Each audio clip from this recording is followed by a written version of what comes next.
things from me too. Like that I was born in Boston, and that this rich guy would have welcomed us into his home years ago, so we didn't have to live on the road for the past 10 years. 10 years during which I thought it was normal to be uprooted every few months, to have no other friends besides my mother, and to be educated by dime store paperbacks. Thanks to Mom, instead of a life of luxury, I'd grown up with an unhealthy obsession with Scarlett O'Hara and the ability to make things awkward in record time.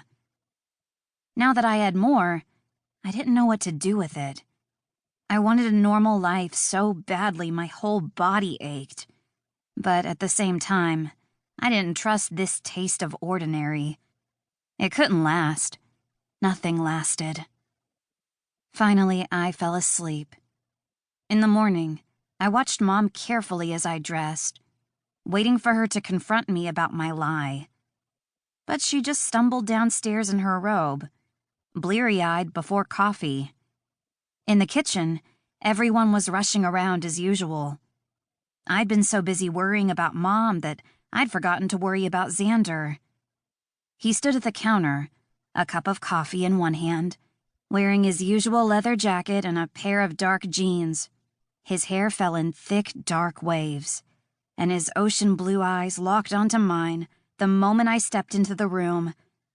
My heart skipped in my chest, and my feet tripped over themselves. "Steady there," a deep voice said, and Zeke caught my elbow. My eyes stayed locked on Xander's. His expression was arranged in a carefully bland look.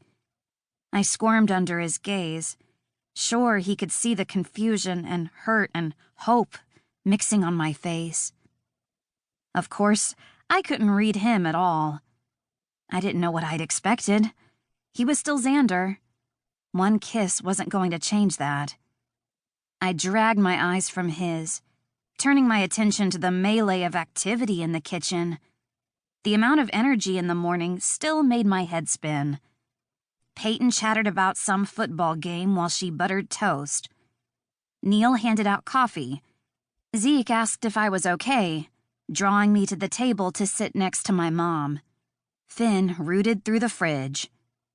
Only Xander seemed to be still, an island in the chaos, watching me as if he were waiting to pounce. Suddenly, my insecurity flared. What if I'd read him all wrong, and that kiss and heartfelt talk hadn't meant anything to him? I'd seen him kiss another girl. I knew how little that had meant to him. Why was kissing me necessarily different? It hadn't been his first kiss, after all. Who was to say he wouldn't go back to tormenting me today?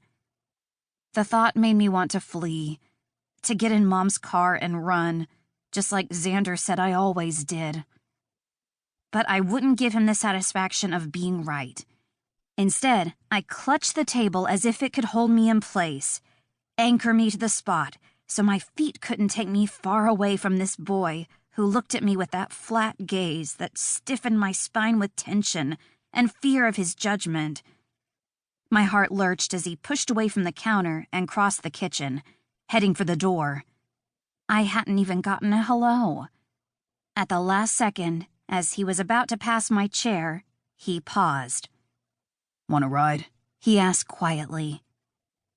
"Hi," I breathed, my heart clutching inside my chest. I stared up at him like a complete, brainless idiot. The corner of his mouth quirked into a smirk. "I'll bring the bike around," he said. "Don't make me wait." A giddy smile tugged at my lips, though I tried to hold it back when I saw my mom watching. Xander was never going to be a sweet romantic like Finn, or even a flirt like Zeke. But he'd offered me a ride to school without his father forcing him to. I was pretty sure that was his way of letting me know we were cool. The tension flowed out of me, relief turning me into putty. I took a minute to collect myself. Despite his warning, Xander could wait. Finally, I rose and said goodbye to my mother, who still watched me with that eerie, perceptive clarity. Slinging my bag over my shoulder, I headed for the door.